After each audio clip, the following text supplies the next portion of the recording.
ప్రభువు స్తోత్రాలు.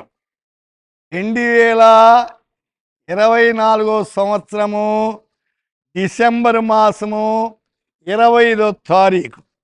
ఈ దినము క్రిస్మస్ దినం. మీ అందరికీ క్రిస్మస్ శుభాకాంక్షలు తెలియజేస్తున్నాం. ఈ దినం వాక్యాన్ని కూడా జాగ్రత్తగా వినండి. మత్తయి సువార్త 2వ అధ్యాయము 10వ వచనం. ఆ నక్షత్రము చూచి అత్యానందభరితులై, when they saw it, how happy they were. అవును, तारे को देखकर वे అతి ఆనందిత్ हुए. నక్షత్రము చూశారు.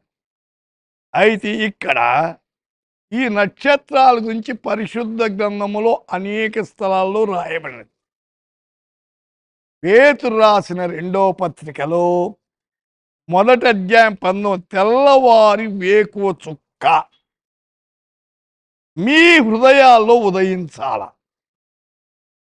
నక్షత్రాలు చూసినట్లయితే ఈ క్రిస్మస్ దినాల్లో చర్చీల మీద, క్రైస్తవుల ఇండ్ల మీద, వ్యాపారస్తులు వారి యొక్క షాపుల మీద, ఆయా వీధుల్లో రకరకాలుగా నక్షత్రాలు వెలుస్తుంటాయి.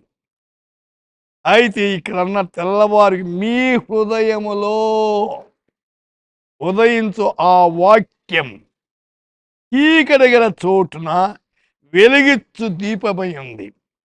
దేవుని వాక్యము దీపమండి. అయితే అందుచేత కీర్తనకారుడు అన్నాడు, నీ వాక్యము నా పాదము దీపమును, నా త్రోవకు వెలుగై ఉంది అంటున్నాడు.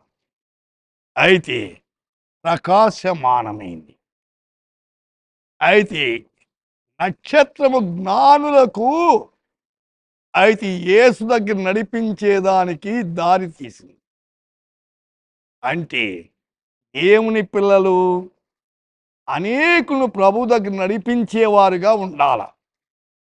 అందుచేతనే భక్తుడైన దానియేలు అన్నాడు, ఎందరూ యేసు వైపు నడిపిస్తారో వారు ఆకాశ మండలములో జ్యోతుల వలె ఉంటారు అన్నాడు.